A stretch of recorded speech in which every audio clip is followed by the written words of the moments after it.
Monsieur Grosdidier, s'il vous plaît.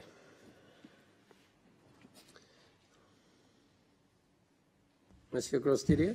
Oui, Monsieur le Président, mes chers collègues, il était important de faire le point sur la réalité de la mise en œuvre de l'accord de Paris, tant sa conclusion a suscité d'espoir face aux risques multiples que le dérèglement climatique fait courir à la planète et à l'humanité.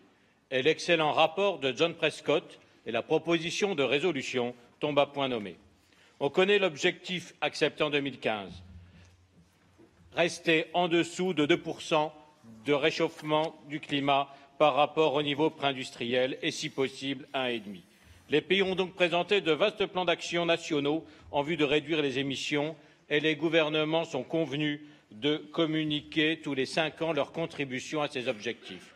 Ils ont également accepté de s'informer réciproquement de leurs progrès pour garantir la transparence et le contrôle de leur action. Paradoxalement, même après la défection des États-Unis, la réalité scientifique du réchauffement climatique est confirmée et il y a urgence. Il ne reste qu'un crédit de 1 000 milliards de tonnes de carbone à émettre pour limiter le réchauffement à 2 degrés. Au rythme actuel, ce seuil sera atteint dans 20 ou 25 ans. Il y a urgence. Les choses avancent cependant, même si c'est trop lentement. Encore la semaine dernière, dans le cadre de l'Organisation maritime internationale, avec l'accord sur la fixation d'un objectif de réduction d'au moins 50% d'ici à 2050 des gaz à effet de serre dans le secteur des transports maritimes internationaux.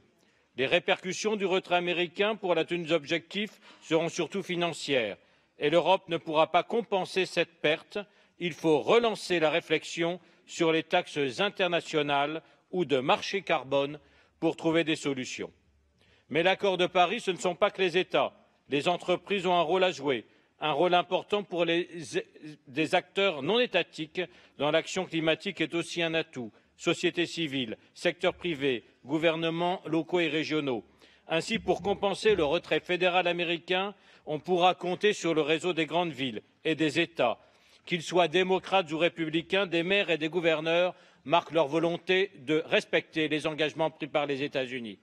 Il faut rester mobilisé aussi, on l'a dit, car le changement climatique a des répercussions directes et indirectes sur la sécurité et la stabilité internationale, car il touche principalement les plus vulnérables, provoquant des déplacements de population, des troubles sociaux et politiques, ainsi que de nouvelles migrations.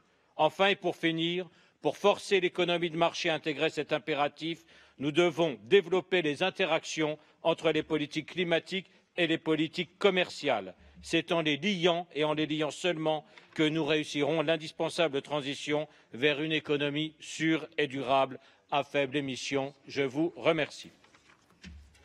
Thank you very much. Mr. Honkonen, please.